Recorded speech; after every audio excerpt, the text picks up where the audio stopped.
All right, let's tell the story of how I became a reader. When I was a little guy, maybe like second, first, third, I don't know exactly the age group, right? But I was young. I was younger than probably the average kid, and I was really already a kind of like language driven person.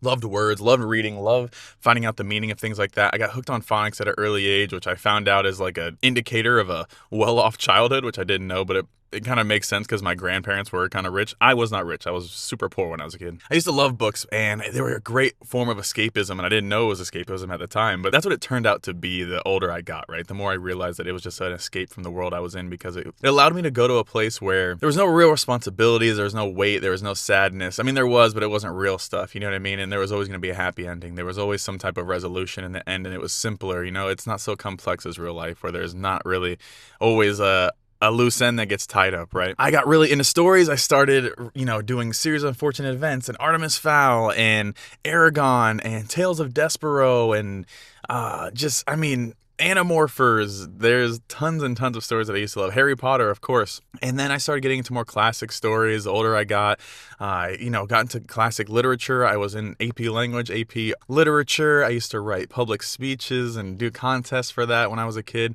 I was just a person that was really driven by language. I mean, I was one of those kids that would be sitting in the car and I would just read every single sign that passed by. I would get a book and finish it the first day. I love reading. It's just been great. It's been always been something I've really loved. And I also think it was intrinsically instilled in me by my parents, by my mom specifically. My dad, not so much, but my mom specifically.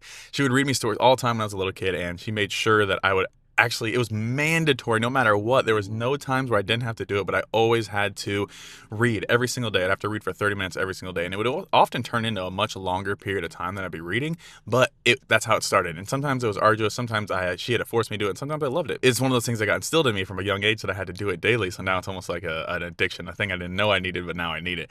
I also had grandparents that are really into it. My paternal grandmother, she is amazing. We are in a book club together right now. And she loves reading. And she used to work at a bookstore, and she sent me books all the time. She'd send me the ones where they would like rip the cover off, and I guess they would send that back to the publisher and get their money back. And but then she would send me the books. So I got so many books that way. And then my maternal grandfather, he was a huge literacy advocate. He loved being smart and knowing trivia and like facts, and he would read nonfiction and fiction, and he was a super cool guy.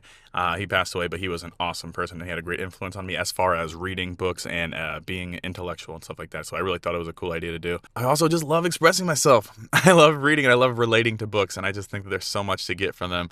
I'm rambling and getting off topic, but that's kind of like the basis of my reading journey. I want everybody else to read and have that same form of escapism, that same form of happiness, that same form of like understanding with other people in the world around you. Because when you read a book, you don't get to just hear a story or learn a story or learn about an author or a time period. It's like you're getting to be inside someone else's mind and relate to somebody else and have empathy and know where someone else is coming from and walk a mile in their shoes. So I think reading's great. Hopefully this little intro to myself and my backstory was a little bit entertaining for you guys. Gave you some insight to who Book Vomit is.